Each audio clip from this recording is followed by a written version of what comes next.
There's a gully right here, and talk. just up here. And that's, for a very brief moment in time, Goat Creek ran in here. It changed course and came in here. And you can still see a little trickle right there.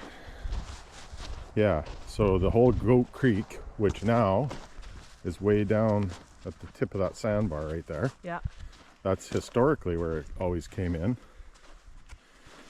But I remember for about 5 years when I was a kid, it flowed in right here. And it separated where the dance hall was from the hotel. So because the dance hall was up, we're going to go up this little trail. Today is a 4-location day. We will be seeing the original location, a preserved location, a final resting place, and, this is up for speculation, possibly the road in and out of the first location. In the early 1920s, George Cobb established a hotel as a roadhouse, which catered to miners, homesteaders, and pole cutters who traveled northward to the lake and beyond. The location, which became known today as Ackerman's Point, lies at the northern boundary of the Kitsumkalum Provincial Park. In 1928, Ethel and Everett Dix, with their daughter Vivian, nicknamed Dixie, arrived and the family bought the hotel.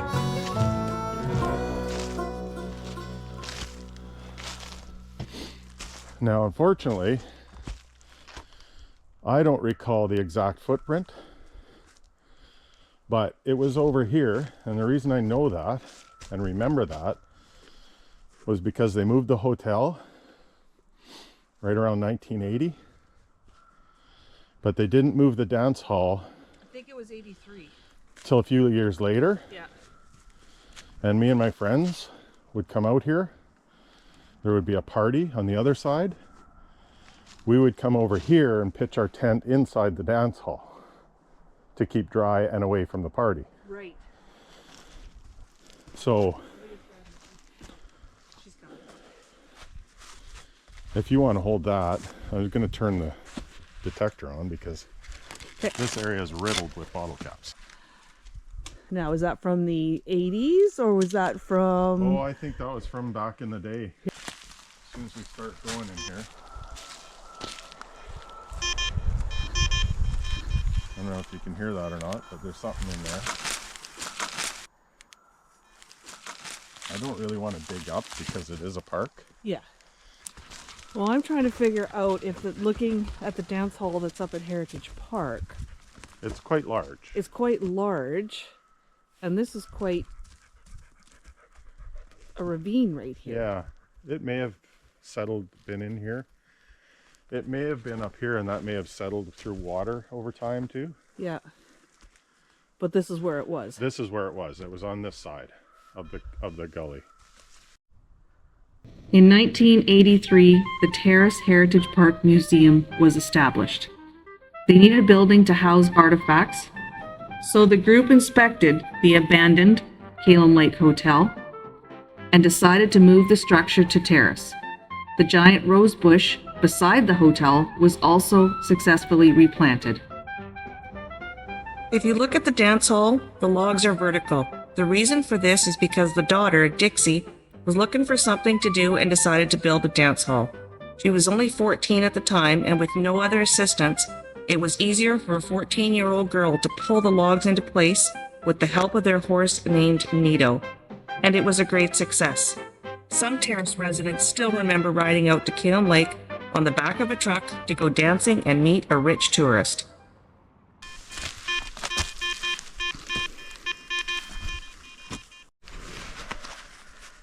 And that's what you found. That's what I found.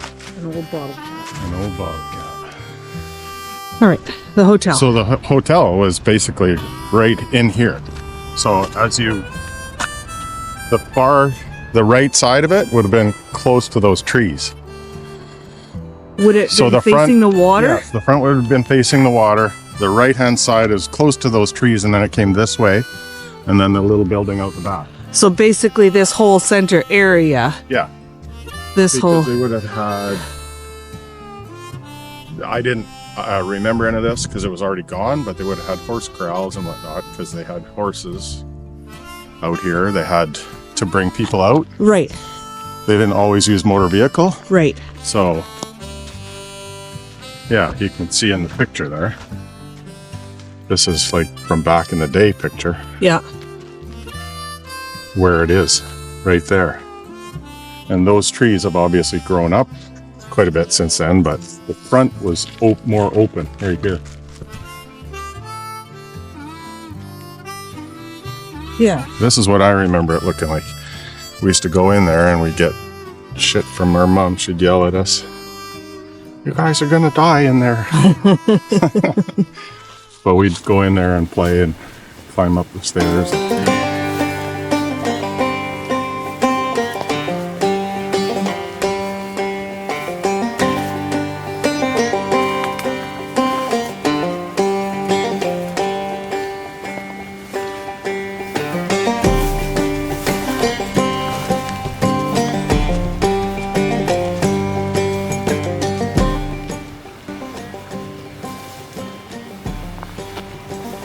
So not much to see here anymore, but you can see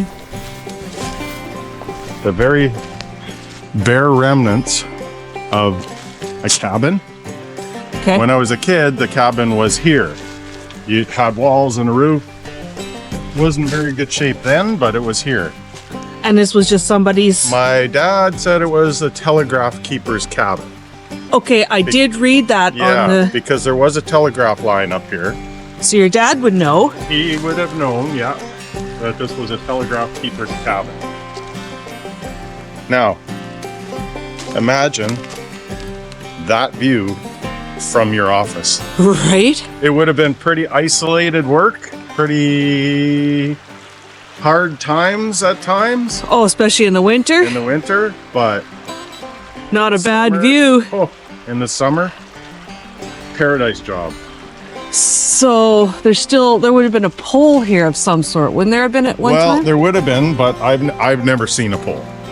And I've Right. never seen any remnants of the telegraph line. Apparently, they took it out. They didn't just abandon it. Oh. They actually took it down at some point.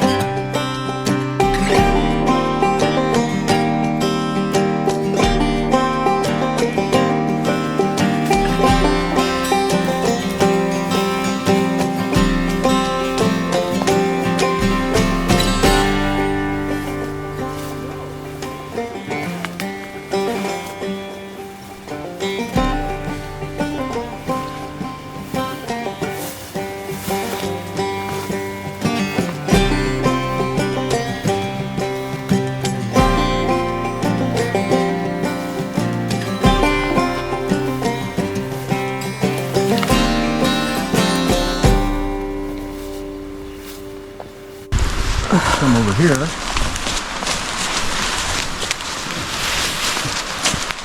There's even less left of this, but this was a garage. And you can see Oh, yeah. it's still flat, and This was the garage for the telegraph yes. operator. Now, whatever they put in here, I don't know. Whether it was a vehicle, whether it was, there was nothing in here when we were kids, but the garage was standing. You could walk right inside it, and it was a garage.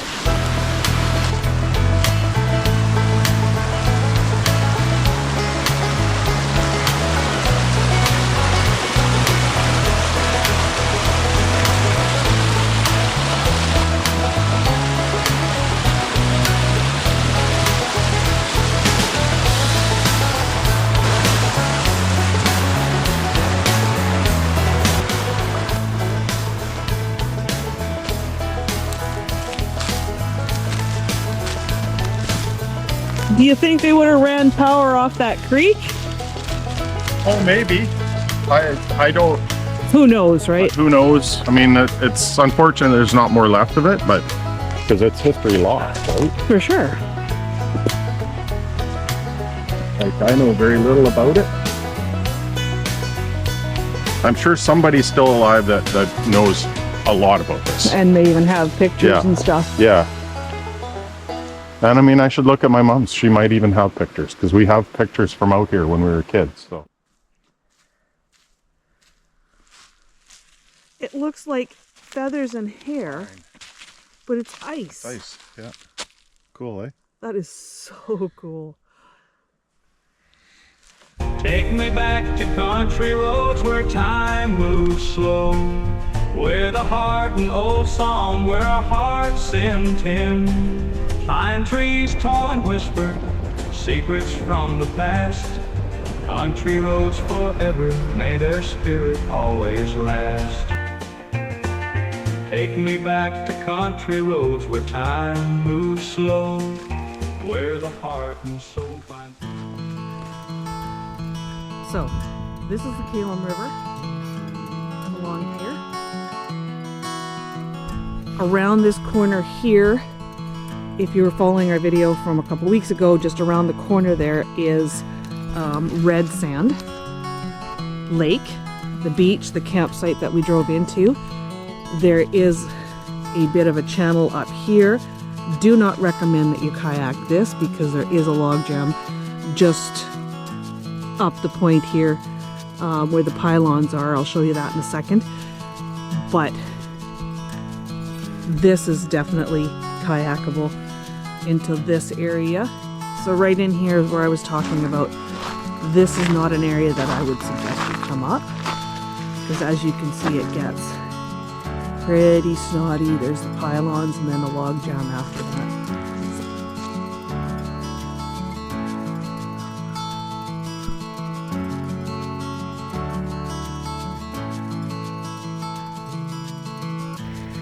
So we mentioned earlier that we were speculating on the access into Cobb's Point. These pylons have been here for many, many years. They're located at the bottom of the gravel pit that we drove into, where there is still a campsite, but there's a road that runs along the highway and crosses here and continues on. This was here long before the actual highway itself was built.